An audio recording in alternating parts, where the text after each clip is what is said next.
Hi, and welcome to my first video.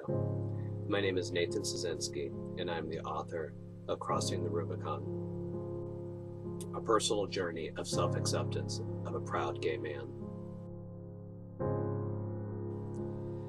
This is my story of my journey of self-acceptance, the struggles that I went through to find peace within. It's not a story about being bullied. Well, in a way, maybe it is, given the fact that the biggest bully in my life was myself.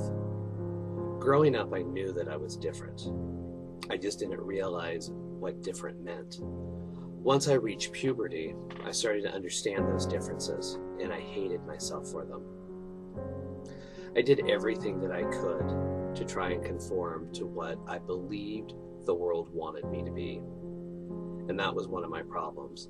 I was trying to be something that I wasn't. There were many times through my struggles where I stood holding the loaded gun to my head, standing on the edge of a rooftop with one foot hanging over, ready to jump and ready to end it all. One of the reasons why I wrote this book was to provide context to parents to understand that their children are not doing this to them. Those children who are questioning their sexuality are struggling with their own inner demons, trying to figure out who they are and how they fit in to society that at times really doesn't want us. It was very difficult writing this book, as I had to go through many old journals, relive past memories, see the hurt that I'd caused other people. And I did cause a lot of hurt. You see, in trying to be somebody that I wasn't, I used people, both men and women.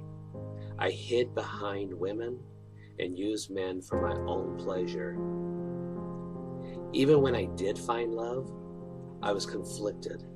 I was conflicted by the fact that I was so happy when I shouldn't be. I was conflicted by the hurt that I was causing other people. I struggled for many, many years to be somebody that I wasn't. Many, many times I turned to God. Now, let me say this, I'm definitely not a religious person. I never have been. I am spiritual. And I turned to God seeking help, trying to pray the gay away.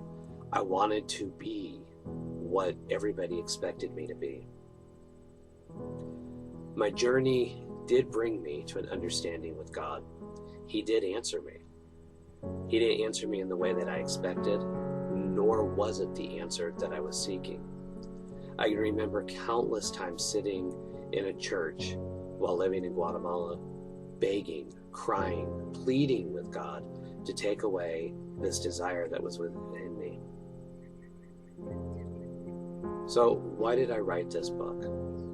I wrote it because I would pray and hope that a struggling teenager who is trying to figure out who they are will be able to better understand that, one, they're not alone, and two, possibly and hopefully, which is my biggest dream, is that they'll put the gun down or step away from the ledge before jumping. I also wrote this book for parents, hoping that they'll understand that their children really are struggling. And even if you can't accept the lifestyle, you can understand their journey and accept them. Throughout the book, I talk about self-acceptance. And the reason I talk about self-acceptance is because within the LGBT community, what we seek most is acceptance from the world.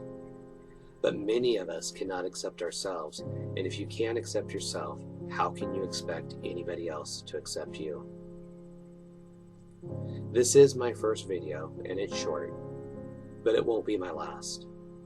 I plan to do videos based on topics that do affect the LGBT community, my opinions of those, and my spiritual views in relation to them.